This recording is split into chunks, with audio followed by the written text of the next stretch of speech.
5 seconds. Start.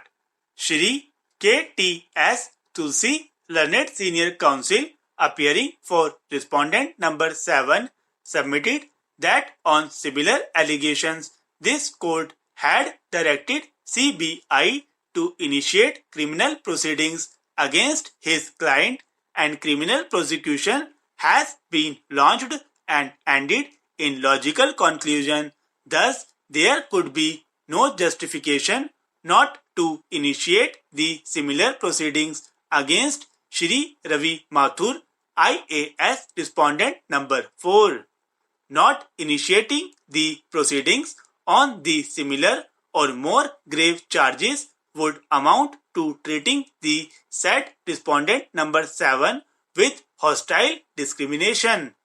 The disciplinary proceedings cannot be initiated against him in view of delay and laches, as the statutory rules applicable do not permit such a course at such a belated stage.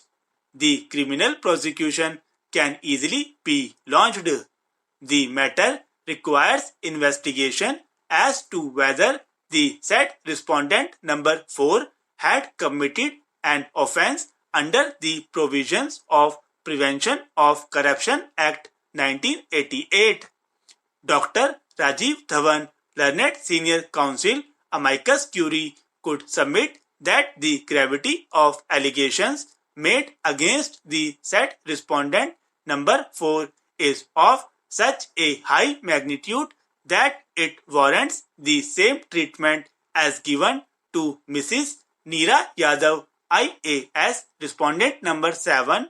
Dr. Dhawan has taken us through all the proceedings, including the reports of the Chairman, Board of Revenue and K.T. Thomas Commission, and submitted that it is a fit case directing the CBI to conduct enquiry against the respondent number 4.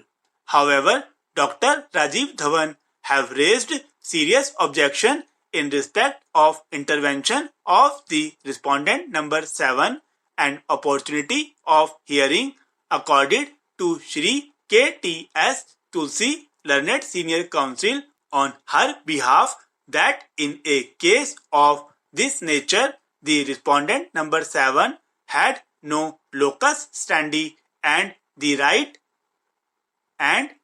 to raise any grievance whatsoever. Shri Rakesh Trivedi, Learned Senior Counsel, appearing for respondent number 4, has vehemently opposed the initiation of disciplinary proceedings of criminal prosecution on the ground that the authority did not suffer any financial loss. There is nothing on record to show that the said respondent indulged in corruption.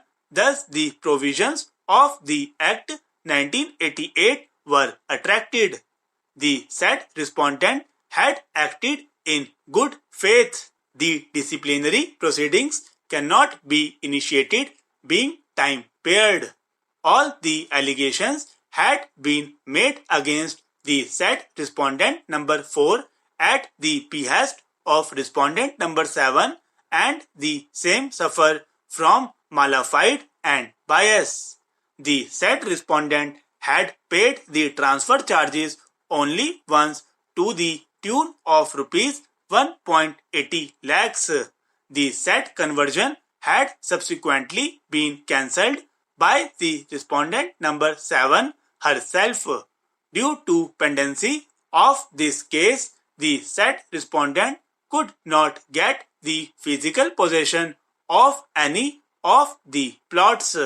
The change of user of the land in Sector 32 was made in good faith. More so, such a change was cancelled and the green area was restored by the respondent number 7 herself. The contract given by the respondent number 4 to certain contractors had been at the rate on which they had been working earlier. Thus, the authority did not suffer any loss whatsoever.